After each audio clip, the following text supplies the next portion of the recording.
ஐயா, வர வர நம்ம சோமுவோட நடவடிக்கையே சரியில்லை. ஃபேக்டரி காசு எடுத்து தண்ணியா செலவு பண்றாரு, அதோட கொஞ்சம் தண்ணிக்கும் செலவு பண்றாரு. தண்ணி உள்ள போனதும் சைட் டிஷ் எல்லாம் தேவைப்படுதுங்களா, நம்ம பக்கத்து ஏரியாவில் பருவ பொண்ணுங்களா தேடி போறாரு.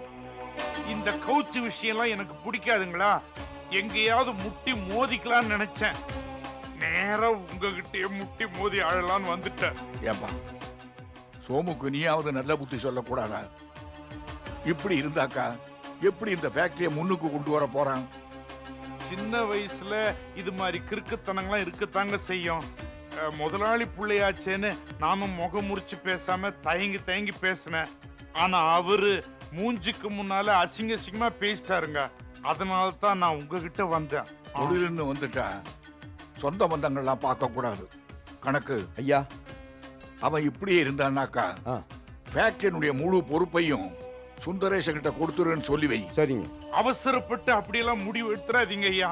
1000 தான் இருந்தாலும் அது பெத்த புள்ள, அது வயிறு எரிய அப்படியெல்லாம் பண்ணாதீங்க ஐயா. ஒருவேளை என் மேல அபரிமிதமான நம்பிக்கை இருந்தா என் பேர்ல கம்பெனி எழுதி வைங்க. கம்பெனி ஓஹோன்னு கொண்டாந்துடுறேன். சுந்தரேஷா, உண்மையில எனக்கு முழு நம்பிக்கை இருக்கு. அவங்கிட்ட ஒரு வார்த்தை சொல்லிட்டு எல்லா ஏற்பாடுகளையும் பண்ணிடுறேன். கணக்கு போலாமுங்க.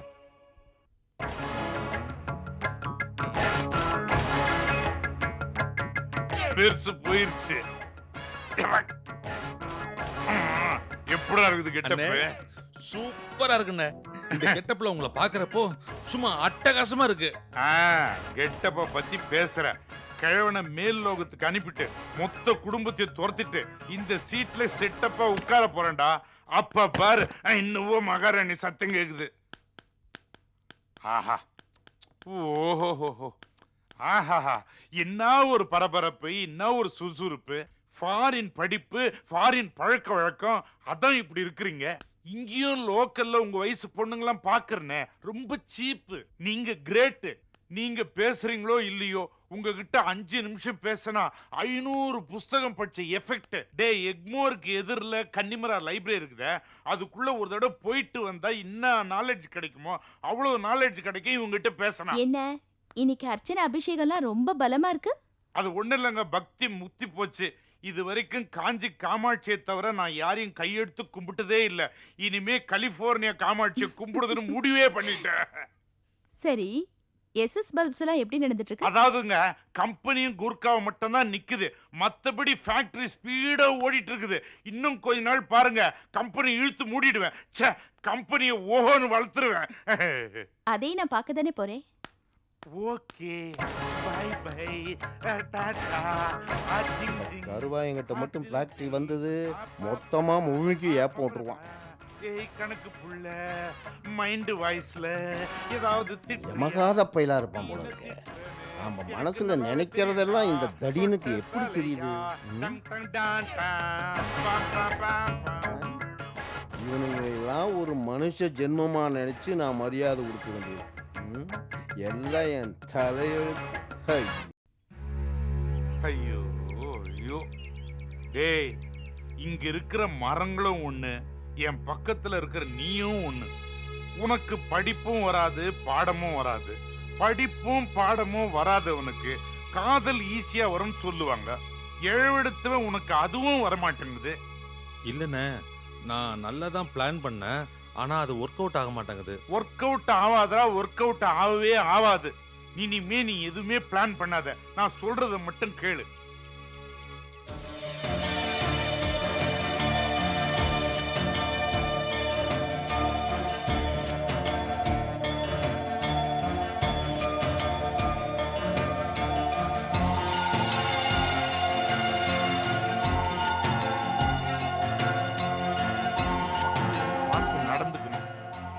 புரியுதா? இப்போவாவது நான் சொல்றத செய்டா. சரிண்ணே, நீங்க சொல்ற மாதிரியே செஞ்சு பாக்குறேன். செஞ்சு பாக்குறதுல செய்யற.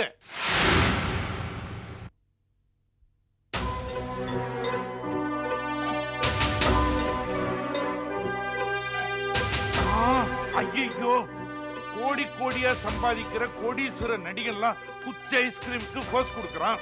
அவங்க குடும்பம் வேற, அவங்க பேக்ட்ராப் வேற. நம்ம குடும்பம் என்ன, நம்ம குடும்ப கௌரவம் என்ன, பாரம்பரியம் என்ன, பரம்பரை என்ன, நம்ம பாப்பா இப்படி எல்லாம் செய்யலாமா? என்ன இது? நம்ம ஃபேக்டரியோட பப்ளிசிட்டிக்காக நான் தான் மாடலிங் பண்ணேன். இதுல என்ன தப்பு இருக்கு?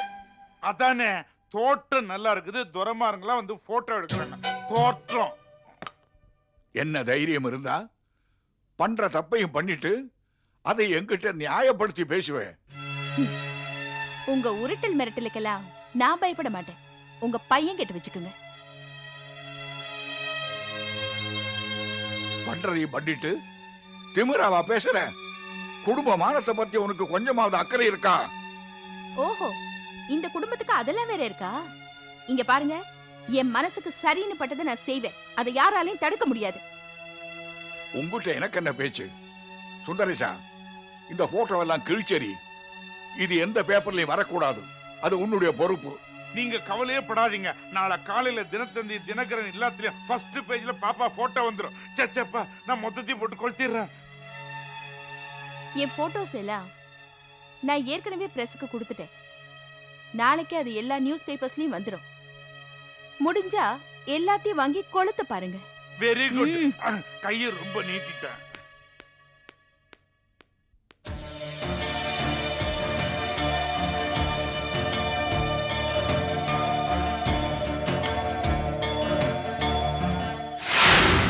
என்ன கிரி இப்படி ஒரு காரியத்தை பண்ணிட்ட? நீ பண்ண காரியத்தினால என்ன நடந்துச்சு தெரியுமா? அப்பாவுக்கு வீட்டுல விஷயம் தெரிஞ்சு போய் ஒரு பெரிய பூகம்பமே வெடிச்சு போச்சு. தேவையில்லாம நீ போய் ராணி விஷயத்துல ஏன் தலையிடுற? உனக்கு வேற வேலை இல்ல? உன் மேல நான் எவ்வளவு நம்பிக்கை வச்சிருந்தேன். அவளுக்கு போய் மாடலிங் அது இதுன்னு இப்படி ஒரு ஐடியா கொடுத்துருக்கிய? ஐயா என்ன மன்னிச்சிடுங்க ஐயா. நான் எவ்வளவு சொல்லியும் ராணிமா கேட்கல. அவ கேட்க மாட்டாப்பா. உன்னை யார் ஐடியா கொடுக்க சொன்னது? உனக்கு வேற வேலையா இல்லையா? இல்லையா, நான் யதார்த்தமாக தான் சொன்னேன். என் முகம் எப்படி இருக்குன்னு கேட்டாங்க. ரொம்ப நல்லா இருக்குன்னு ஒரு பேச்சுக்காக தான் சொன்னேன். அதை ஒரு பெரிய விஷயமா எடுத்துக்கிட்டு என் கையில் கேமரா கொடுத்து என்ன ஸ்டில் எடுத்தாகணும்னு சொல்லிட்டாங்க. நான் வேண்டான்னு தான் சொன்னேன். எது வந்தாலும் நான் பார்த்துக்கிறேன், நான் சொன்னதை செய்யி அப்படின்னு சொல்லிட்டாங்க. நான் என்னங்கய்யா பண்ண முடியும்? ஓஹோ, அவ சொல்லிட்டானா அதுக்காக என்ன வேணா செய்ய ஆரம்பிச்சிருவியா? என் தங்கச்சியை பத்தி எனக்கு தெரியும். அவ ஒரு விஷயத்துல முடிவு பண்ணிட்டான்னா அந்த ஆண்டவனே வந்து நின்றாலும் சரி அவளை மாத்தவே முடியாது. அது அவளோட பிறவி குணம்ப்பா. என்னால மாத்த முடியல, எங்க அப்பாவாலையும் மாத்த முடியல. நீ வந்து மாத்த போறியா? இல்ல நீ சொல்றத அவ கேட்க போறாளா? இந்த பார், உன் மேல எனக்கு எந்த கோபமும் இல்லை, வருத்தமும் இல்லை. ஆனா ஒண்ணு, இனிமே இந்த மாதிரி ஐடியாலாம் அவளுக்கு கொடுக்காத. புரிஞ்சு நடந்துக்க. ஏதாவது வேலை இருந்தா பாரு.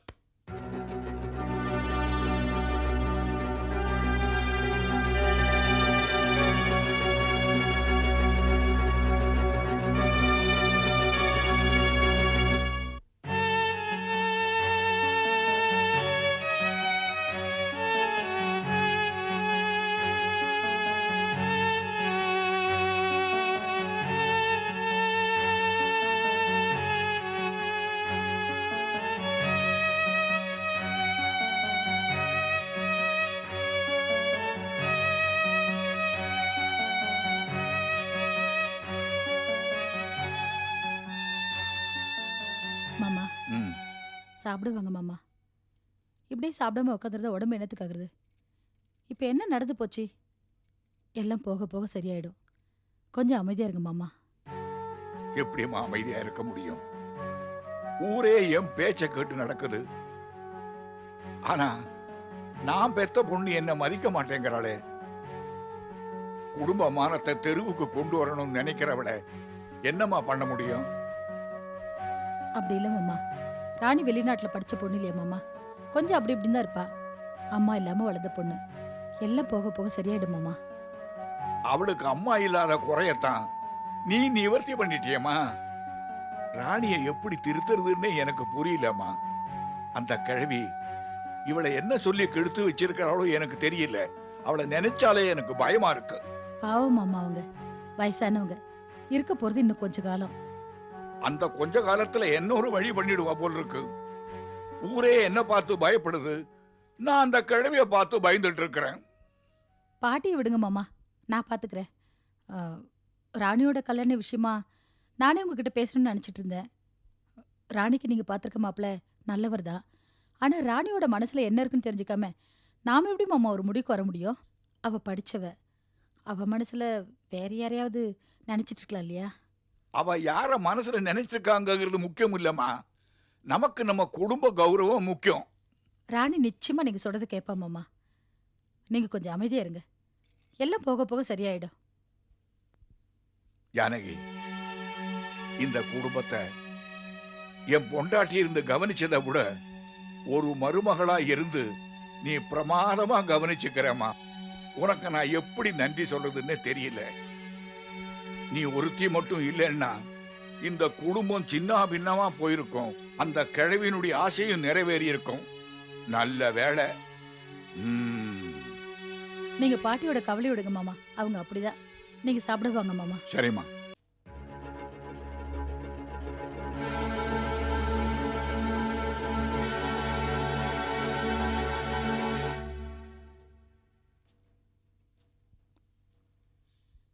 ராணி, அப்பா ஏதோ கோவத்துல திட்டாரு. அதெல்லாம் நீ ஒன்றும் மனசுல வச்சுக்காத. மறுபடியும் அவர் உன்னை திட்டாத அளவுக்கு நான் பாத்துக்கிறேன். நீ தப்பு பண்ணதுனால தானே திட்டினாரு. அவர் யாரு? உன் அப்பா. உன்னை திட்டுறதுக்கு கூட அவருக்கு உரிமை இல்லையா? இதை பாரு ராணி, நம்ம குடும்பத்திலேருந்து ஒரு பொண்ணு கோச்சிட்டு வீட்டை விட்டு வெளியே போனா 4 பேர் 4 விதமா பேசுவாங்க. அதை எங்களால் தாங்கிக்க முடியாது. அப்பாவை நினைச்சுப்பார், அவர் மனசு எவ்வளவு கஷ்டப்படுன்னு. நல்லாவே நடிக்கிறீங்க. குழந்தைய கிள்ளி விட்டு தொட்டிலேயே ஆட்டி விடுறீங்களா? எல்லார்கிட்டையும் நடிச்சு ஏமாத்துற மாதிரி என்னையும் ஏமாத்தலாம்னு நினைக்காதீங்க. வீட்டு சாவி என்கிட்ட கொடுக்கற மாதிரி கொடுத்துட்டு அப்பா கிட்ட சொல்லி திருப்பி வாங்கிட்டீங்க, அப்படித்தானே? உங்க சாமர்த்தியம் யாருக்குமே வராது. எனக்கும் அப்பாவுக்கும் சண்டையை மூட்டி விட்டு சொத்தை எல்லாத்தையும் நீங்களே அபகரிச்சுக்கலான்னு பாக்குறீங்க இல்ல? ஆமா, எப்படி உங்களால எல்லார்கிட்டயுமே நல்லவ மாதிரி நடிக்க முடியுது? ராணி, நீ என்ன வேணாலும் திட்டு, அதை நான் மனப்பூர்வமா ஏத்துக்கிறேன். ஆனா தயவு செஞ்சு விட்டு விட்டு மட்டும் போயிடாத. என்ன வீட்டை விட்டு வெளியே போகாதேன்னு சொல்றதுக்கு நீங்க யாரு? வீட்டை விட்டு வெளியே போறதும் போகாததும் ஏன் இஷ்டம். போகாதேன்னு சொல்றதுக்கு உங்களுக்கு எந்த உரிமையும் கிடையாது.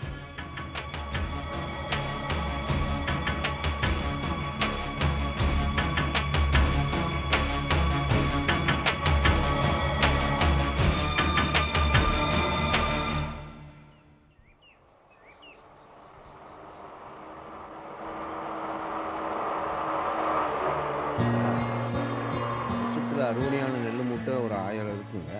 அதை நீங்கள் சொன்னீங்கன்னா ரைஸ் மில்லுக்கு அனுப்பிச்சிடலாம். வக்கீல் ஐயா வந்துட்டாருங்க. வணக்கம். நமஸ்காரம். உடனே வர உட்காருங்க. சொன்னீங்களாமே, அதான் பார்த்துட்டு போலான்னு வந்தேன். விஷயம் இருக்கு.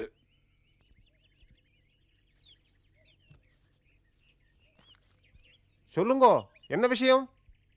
நான் ஆரோக்கியமா இருக்கும் போதே சில நல்ல காரியங்கள் செய்யலான்னு இருக்கிறேன். இப்ப செஞ்சுட்டு தானே இருக்கேன், அதுல என்ன சந்தேகம்? சொத்துக்களை எல்லாம் பிரிச்சு உயில் எழுதலான்னு இருக்கேன். உயிர் எழுதணுமா? அதுக்கு என்ன அவசரம்?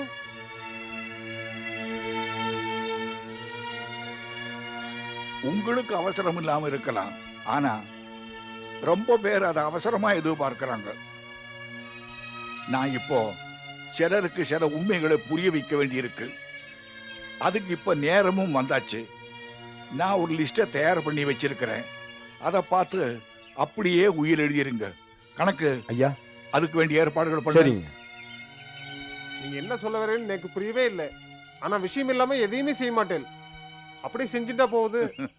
நீங்க எழுதின பிறகு நீங்களே படிச்சு பாருங்க, உங்களுக்கு புரியும்.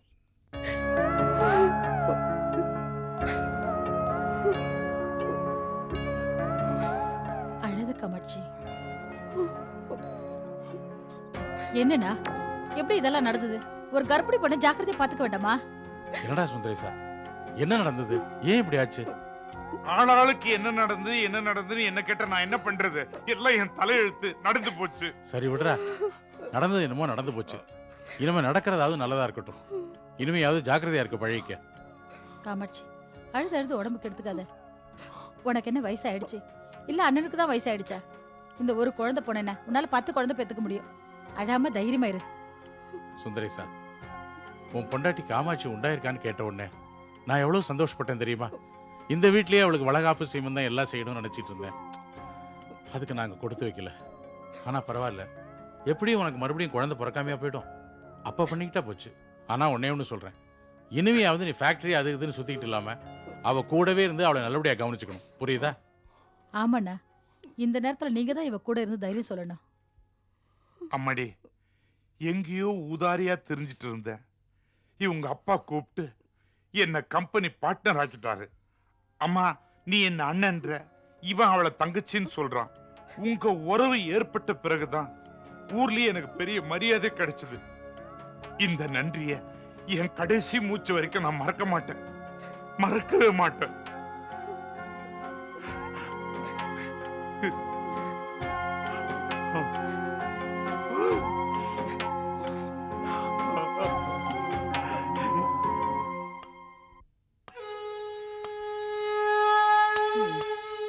போச்சு போச்சு, நான் நினைக்காதெல்லாம் நடக்குதே. இப்ப என்ன பண்ணுவேன்? இப்ப என்ன ஆச்சுன்னு இப்படி புலம்பிட்டு இருக்கீங்க? என்ன ஆகணும்? வக்கீல் வந்துட்டான். இந்த வீட்ல உயில எழுத போறாங்களாமே. உயிலு உயிலா? உயில் எதுக்கு எழுதணும்? அப்படி எதுவும் இருக்காது. அப்பா நல்லதானே இருக்காரு. உங்க அப்பனுக்கு என்ன, அவன் நல்லா தானே இருக்கான். ஆனா சொத்தை பிரிக்க போறானாமே. இந்த நேரத்துல சொத்தை பிரிக்க போறானா நீ சண்டை போட்ட கோவத்தினாலதான் இருக்கும். அந்த கோவத்துல உனக்கு ஒண்ணுமே எழுத மாட்டான். பாட்டி, வீணா நீங்க கற்பனை பண்ணிக்கிட்டு டென்ஷன் ஆகுறது இல்லாம என்னையும் டென்ஷன் ஆக்காதீங்க. அடி பாவி, நடக்க போறத சொன்ன கற்பனைன்னு சொல்றியே. வக்கீல் மட்டும் உயில எழுதிட்டானா அதுக்கப்புறம் உனக்கு ஒண்ணுமே கிடைக்காது. நீ எப்படியெல்லாம் வளர்ந்த, இனிமே என்னடி செய்ய போற? உங்க அப்பா உன்னை நடு ரோட்ல தான் நிறுத்த போறான். இது தேவையா?